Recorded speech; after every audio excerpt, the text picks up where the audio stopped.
Hello friends, welcome to the this kitchen. આજે આપણે બનાવીશું પાકી કેરી અને પાકા કેળાના ભજીયા.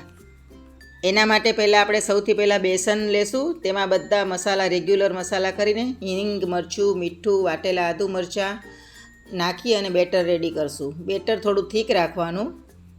એક તરફ આપણે તેલ ગરમ કરવા મૂકી દીધું છે અને કેળીના જે ટુકડા છે તે આપણે બેટરમાં લેશું અને ફોકથી એને આપણે મૂકવાના, એટલે એકદમ વ્યવસ્થિત રીતે પકોડા પડશે.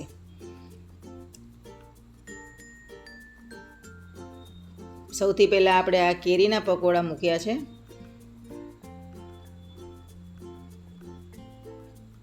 હવે આપણે કેળાના ભજીયા બનાવશું. તેના માટે મેં કેળાના પીસ રેડી કરી લીધા છે ને 1 બાય 1 આપણે એને બી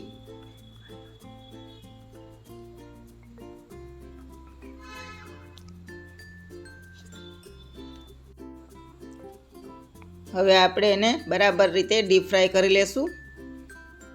થોડા હલકા બ્રાઉન ગુલાબી કલરના થાય એટલે આપણે તળવાના છે.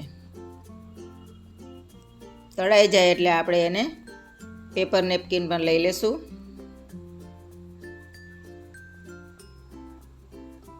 ને ત્યારબાદ એના ઉપર આપણે થોડો ચાટ મસાલો સ્પ્રિંકલ કરશું. એકદમ ટેસ્ટી અને ફૂલ ગરમા ગરમ મેંગો ભજીયા ખાવાના અને કેળાના ભજીયા ખાવાની ખૂબ મજા પડશે ફ્રેન્ડ્સ. એને આપણે કાંદા, મસાલાવાળા કાંદા સાથે, તળેલા મરચાં અને કઢી સાથે સર્વ કરશું. એન્જોય.